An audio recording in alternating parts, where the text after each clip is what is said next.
अमरावती शहर की कृषि उपज मंडी में आज भी पुराने कांटों से ही किसानों के अनाज की तौलाई की जा रही है, जबकि पणन संचालनालय द्वारा 2011 में ही राज्य के सभी कृषि मंडी में इलेक्ट्रॉनिक्स कांटे लगाने के आदेश दिए गए थे।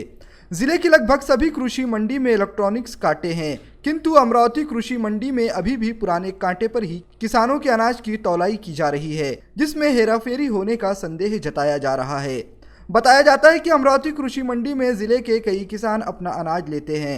सालाना इस मंडी का करोड़ों का व्यवहार है। मंडी में 200 से 300 दलाल व्यापारी काम करते हैं, लेकिन विगत कई वर्षों से कृषि मंडी में पुराने ही कांटों के जरिए किसानों के अनाज की तौलाई की जाती है, जिससे किसानों का काफ़ी नुकसान हो रहा है।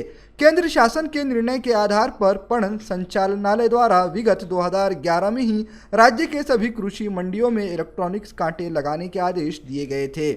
साथ ही मंडी में आने वाले किसानों के अनाज का प्रथम काटा कर किसानों के अनाज का पंजीयन करना जरूरी है। वहीं सभी बाजार समिति में पंजीकृत कंपनी के इलेक्ट्रॉनिक्स वजन कांटे लगाने के आदेश दिए गए थे।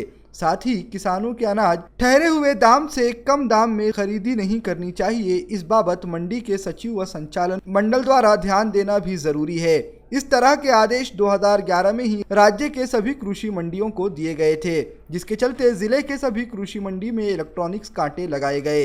लेकिन अमरावती कृषि मंडी में अभी भी पुराने वजन कांटे पर ही किसानों के अनाज की तौलाई की जा रही है, जिससे किसानों को काफी नुकसान हो रहा है।